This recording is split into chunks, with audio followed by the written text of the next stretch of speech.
Oui et non, parce que contre Chalon, c'était la même chose. Sauf que Chalon, c'est pas les troisièmes du championnat. Donc quand on tourne contre une équipe comme Dijon, c'est compliqué. On fait les runs comme on a l'habitude de faire. Mais voilà, on part de trop loin cette fois-ci contre le troisième du championnat. Donc ça pardonne pas. Pour le coup, on commence pas trop mal, je veux dire, les 5 premières minutes. Et c'est après, on doit prendre peut-être 17-0 ou quelque chose comme ça, je sais pas exactement. On prend un gros run et après c'est compliqué parce que voilà, ils sont en confiance et c'est dur de revenir. Ouais. En début de match, on essaye de faire les efforts défensifs. Après, je sais pas si c'est la fatigue, je sais pas si c'est un manque de lucidité, je sais pas, et ça déraille.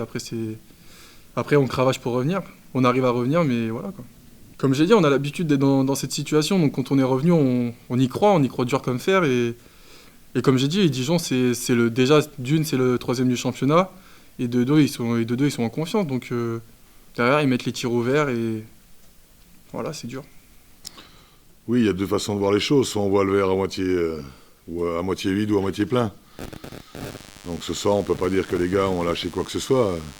Ils se sont battus. On s'est battu avec nos armes. Hein. Il faut pas. Je vais pas dire le contraire de ce que j'ai dit depuis le début, depuis que je suis arrivé ici à Roanne. C'est le même constat. Et ça sera le même constat jusqu'à la fin de saison, parce que c'est comme ça. D'un côté, pour moi, il y a un chiffre énorme qui parle. Vraiment ce qui illustre la rencontre. 48 points du banc de Dijon, 14 points du nôtre. 73 points de mémoire de notre 5 de départ, 14 points du banc. C'est ça, Paul ? Ouais.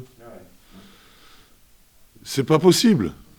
On peut pas jouer à 6, c'est pas possible. Qu'est-ce qu'on va demander aux Ricains, à Marcus et à Yann Miller, de marquer 100 points à 2 ? Ils en marquent pratiquement 60, 59 points à 2. Un à 60%, l'autre à 50% de réussite. Qu'est-ce qu'on veut leur demander de plus ? Quoi ? Moi, je les engueule la semaine parce que je trouve qu'ils défendent pas assez, mais évidemment. Les pauvres, je dirais. En face, ça joue mieux, ça joue délié, ça joue dans les aides défensives, on n'y est pas. C'est toutes des choses qui sont avec le temps. Malheureusement, on n'a pas de temps. On n'a pas le temps. Et c'est pas une question de travail, hein, parce que je le dis toute la semaine, les mecs, ils bossent. Il n'y a pas un mec qui tire au renard, les mecs, ils bossent. On peut pas leur en vouloir, hein. Moi, j'en veux pas aux joueurs, hein. Les mecs, ils bossent toute la semaine, hein. Burton, il est à 8h30 tous les jours en salle de muscu, hein. Mais c'est pas là le problème. Je dis simplement qu'on peut pas continuer à avoir 14 points d'apport du banc. C'est pas possible. Après, comme je dis, Dijon venait de mettre 40 à Beşiktaş ou quelque chose comme ça, ok. Mais je m'en fous, moi, de ça. Moi, je m'en fous que ce soit Dijon ou n'importe qui, là, qu'il soit troisième ou pas, ou deuxième ou premier. Nous, on a besoin de victoire. À moins 20 contre Dijon, revenir à moins 5, c'est déjà un exploit. Gagner, ça serait un double exploit.